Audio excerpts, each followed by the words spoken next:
So in our last increment, we'd gotten a pretty good situation. We were starting to catch the bananas and get points, although you will notice right now that this game would be really easy for me to play and get a really high score, because in fact right now I could just walk away from my computer, I could just leave this whole thing running, and when I came back in an hour, I would have, I don't know, 300 points, 500 points, because the bananas are just going to keep falling from the sky, and there's no way for me to miss them right now, because the bananas always start in the middle of the screen, and the monkey is in the middle of the screen.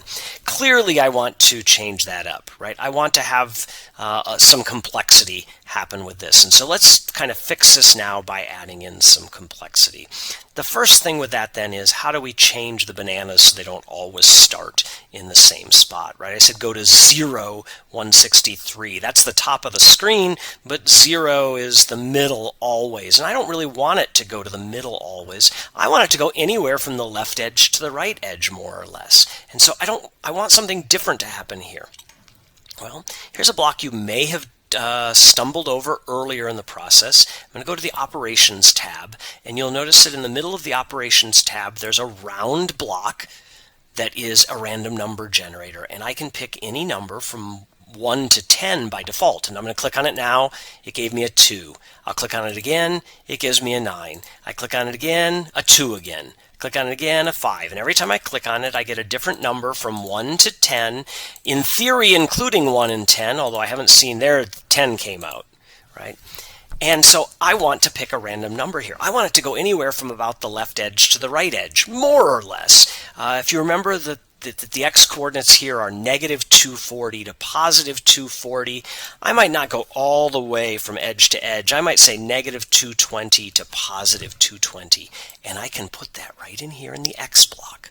And what that's going to say is, every time that this block gets hit, it's going to say, pick a random number somewhere from negative 220 to positive 220, and move there left and right. And so now let's look at this. The first time, notice the places everybody still has 0 as the center, and I could put the random number in there or not, but now it started. Okay, now notice it's a little bit to the right. If you notice over here, its x was 27, so I'm still okay here. I'm going to catch it even without moving the monkey, but now I got an x of negative 200. I'm going to have to press my left arrow multiple times to come over and catch the bananas.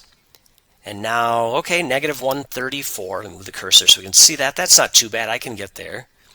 Now we've got a little more complexity because we're using the random number generator here. And that's not too bad.